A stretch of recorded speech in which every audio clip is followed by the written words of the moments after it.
बिस्मिल्लाहिर्रहमानिर्रहीम। अस्सलामुअलैकुम। BBC 11 headlines news से मैं हूं सबा मुनीर।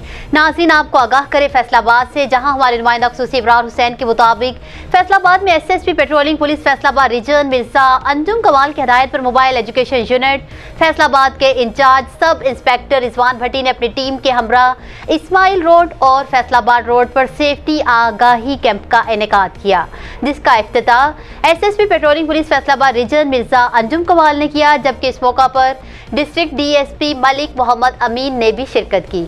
इस दौरान SSP मिर्जा अंजुम कमाल ने मोबाइल एजुकेशन यूनिट की टीम के हमरा शहरियों को मोटरसाइकिल चलाते वक्त हेलमेट के इस्तेमाल की अहमियत के मुतालिक बताते हुए कहा कि 40% मोटरसाइकिल हादसात में अमवात हेलमेट का इस्तेमाल ना करने की वजह से होती हैं। उन्होंने शहरियों से कहा कि हेलमेट का इस्तेमाल चालान होने के डर से मत करें, बल्कि जान जाने के डर से करें।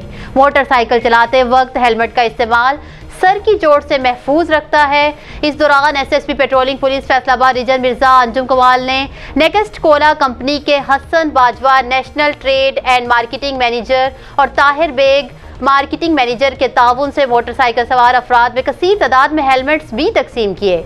उन्होंने शहरियों को रोड सेफ्टी और ट्रैफिक रूल्स के मुतालिक बताते हुए कहा कि तेज़ रफ्तारी मत करें, हेलमेट का इस्तेमाल करें, दौरान ड्राइविंग मोबाइल फ़ोन का इस्तेमाल मत करें, मोटरसाइकिल पर बैक व्यू मिरर्स लाजमी चलाएं, वन व्हीलिंग मत करें, मोटरसाइकिल की हेडलाइट्स और बैक लाइट्स को दुरुस्त इस्तेमाल में रखें, गाड़ियों को दाएं तरफ से ओवरटेक करें, रोड मार्किंग लेन और लाइन डिसिप्लिन पर अमल करें। मोबाइल एजुकेशन यूनिट की टीम ने इस दौरान सुस्त रफ्तार गाड़ियों के पीछे रिफ्लेक्टर्स भी चिस्पा किए। इस दौरान शहरियों में रोड सेफ्टी ट्रैफिक रूल्स के मुतालिक अहम मालूमात फराहम की और आगाही पम्फलेट्स भी तकसीम किए। शहरियों को पेट्रोलिंग पुलिस की हेल्पलाइन 1124 के मुतालिक भी बताया गया कि किसी भी इमरजेंसी की सूरत में फौरी तौर पर पेट्रोलिंग पुलिस की हेल्पलाइन 1124 पर कॉल करें। न्यूज़ स्टूडियो से फिल वक्त इतना ही। मज़ीद तफसीलात और अपडेट्स के लिए देखते रहिए BBC 11 हेडलाइंस न्यूज़।